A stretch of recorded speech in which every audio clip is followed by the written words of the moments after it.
Kementerian Keuangan itu udah sangat cukup agresif dalam mengkampanyekan uang kita adalah postur anggaran pendapatan belanja. Pengen juga dong anggaran kesehatan itu tinggi gitu. Nah,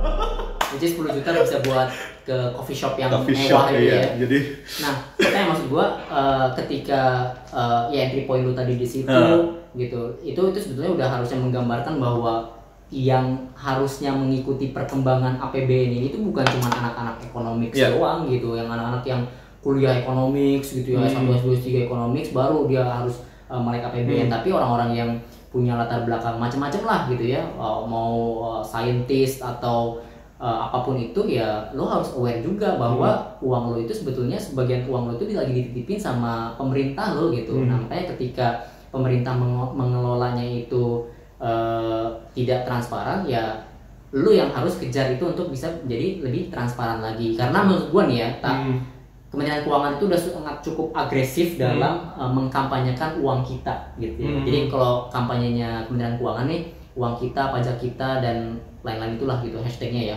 Uang kita tuh maksudnya apa ya? APBN ini adalah uang kita semua gitu. Uang lo, uang gua, uang Hatta, uang kita semua yang itu lagi dikelola oleh negara gitu. Nah, makanya kita harus banget nih mantau gitu ya. APBN ini. Soalnya gua gini gua pernah dengar cerita dari teman gua yang pernah kuliah di Malaysia. Dia tinggalnya tuh di ini asrama. Nah, di asramanya itu setiap Perdana Menterinya membacakan RAPBN ya. Kalau kita RAPBN untuk tahun selanjutnya itu mahasiswa-mahasiswanya itu pada ngumpul. Nonton di layar TV, mendengarkan secara seksama alokasi belanja atau rancangan anggaran pendapatan belanja negara untuk tahun selanjutnya di pemerintahan Perdana Menteri tersebut itu berapa sih gitu, dan diperuntukkan untuk apa aja. Di kita tuh ada sebetulnya Pak Presiden itu setiap setahun sekali biasanya nih ya, itu di tanggal 16 Agustus lah pas pidato kenegaraan. Jadi beliau menyampaikan nota keuangan dan RAPBN di tahun selanjutnya itu di hadapan DPR ya, menyampaikan bahwa ini adalah postur anggaran pendapatan belanja negara di tahun selanjutnya gitu. Nah, harapan gue sih ya dan tim melek APBN ini adalah bahwa masyarakat itu setiap tanggal itu mendengarkan secara seksama yang dibawa oleh Pak Presiden gitu, karena itu adalah yang menjadi landasan awal arah pemerintahan di tahun selanjutnya itu mau kemana sih. Apakah misalnya belanja, misalnya nih kan ada juga orang yang concern pendidikan, gue pengen dong belanja pendidikan tinggi gitu kan, tapi ada orang-orang yang concern kesehatan, gue dong belanja ketahanan gitu ya, belanja pertahanan kok besar banget gitu, sedangkan belanja pendidikan kok sekian gitu. Misalnya juga amanat undang-undang menyebutkan bahwa belanja pendidikan tuh harus minimal 20%. Pertanyaannya adalah udah 20% belum gitu. Terus anggaran kesehatan berapa persen sih dari total APBN kita gitu kan, yang kayak gitu-gitu tuh ada semua di Kementerian Keuangan. Nah, mereka APBN itu cuma sekedar membahasakan dengan cara yang mudah aja sih gitu. Jadi buat orang-orang yang gini, buat orang-orang yang protes misalnya, kok duitnya buat infrastruktur terus gitu. Jadi Anda mungkin tidak mendengarkan waktu 16 Agustus Pak mungkin. Presiden pada saat membacakan gitu. Dengarkan itu, hai para sahabat Pak Eko gitu. Sahabat Pak Eko. Para netizen. Jadi sebenarnya sudah dijelaskan ya.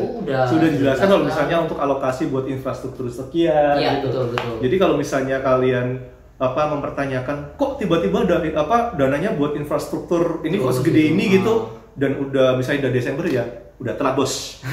Nah, FYI nih nota keuangan itu gue lupa sampai ribuan halaman atau enggak gitu. Itu detail banget gitu. Cuman pasti orang malas kan. Dan itu untuk umum, semua bisa mendownload itu gitu. Nah, cuman Kementerian Keuangan tuh udah bagus tuh. Jadi mereka mempublikasikan itu dengan banyak infografis sehingga orang mudah, dan juga mereka APBN part of untuk mempublikasikan itulah ke masyarakat luas gitu. Anda tidak ingin ketinggalan cerita soal APBN kita dan tidak ingin ketinggalan info terbaru tentang APBN, follow melek APBN.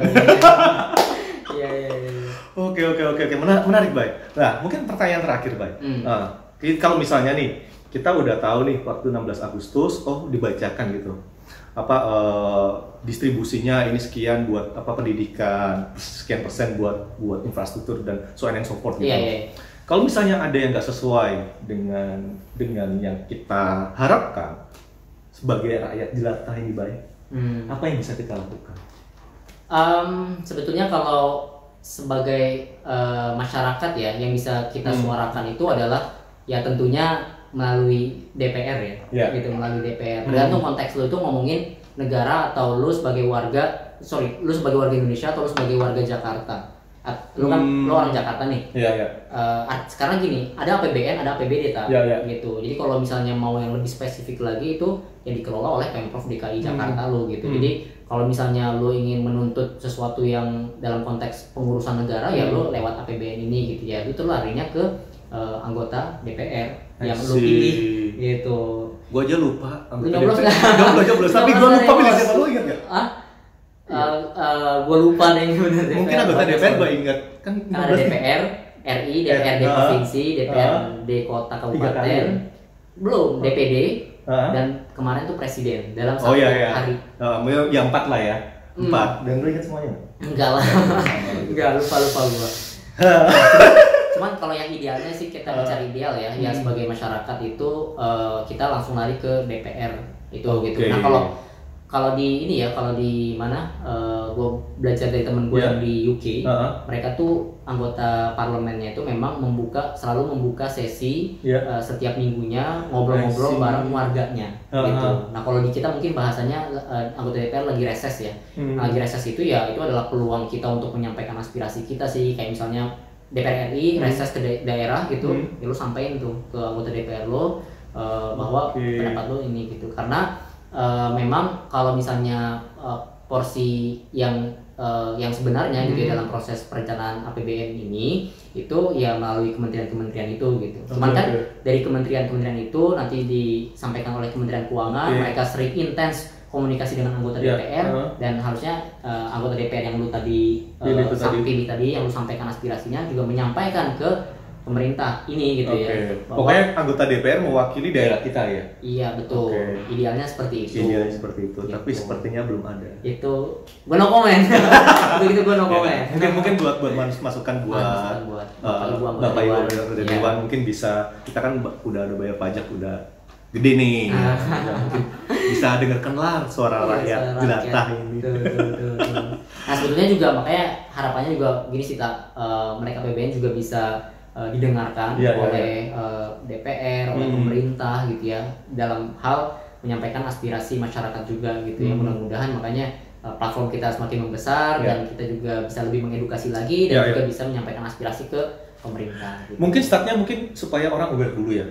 Karena sekarang ini orang kan cuek, dan padahal ya APBN itu ya ada duit kalian per bulan ada di situ, dengarkan. Duit kalian per bulan ada di situ. Harus ditegasin lagi 30%. 30% buat Anda yang wahai para 40 juta ke atas. 40 juta ke atas yang menjadi buruh dari perusahaan korporasi. Oke, gitu aja sih, baik dari gua. Menarik banget, nanti mungkin kita akan ngobrol lebih lanjut. Karena kesotoyan gue nih semakin banyak setelah lu dengerin dulu ini, banyak kegelisahan gue lah, anjir lah ini. Kok gini banget ya? Oke. Itu aja sih. Lo mungkin ada tambahan mungkin, Ban? Paling enggak sih. Atau dua hal tadi gue serius banget bahwa lo harus follow Melek APBN sama lo harus subscribe Melek APBN YouTube-nya karena nanti Hatta akan banyak nge-host di acara Pak Eko, Lapak Ekonomi. Harapannya itu kita sebetulnya gini, kita purely ingin mengedukasi ya. Gitu. Ya, gue juga gitu ya, Hatta ya, kita semua lah pengen sama-sama belajar. Salah koreksi kami. Kalau benar, mari kita sama-sama sampaikan ke pemerintah atau ke anggota dewan yang terhormat lah, supaya semua ini ideal. Tapi ingat bahwa ideal itu belum tentu apa yang kita inginkan, gitu. Jadi karena kan kepentingan tuh banyak, tadi yang gue bilang tuntutan belanja negara 20% untuk pendidikan. Orang kesehatan juga pengen minta gede dong.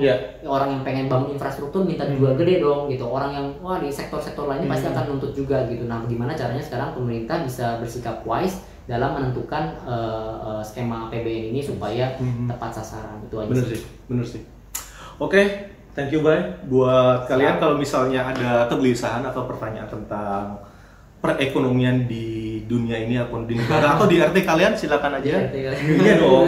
Siapa tahu ada Kemungkinan mikro juga ya. Mikro juga misalnya kok gua harga gula di desa gua lebih tinggi daripada harga gula di desa sebelah. Bisa jadi dong. Okay. Atau tak misalnya mengenai sepeda tak? Sepeda. Kenapa sepeda harganya mahal? Nah, bisa tuh. Bisa. Kita ntar bahas, tinggalin komentar di bawah.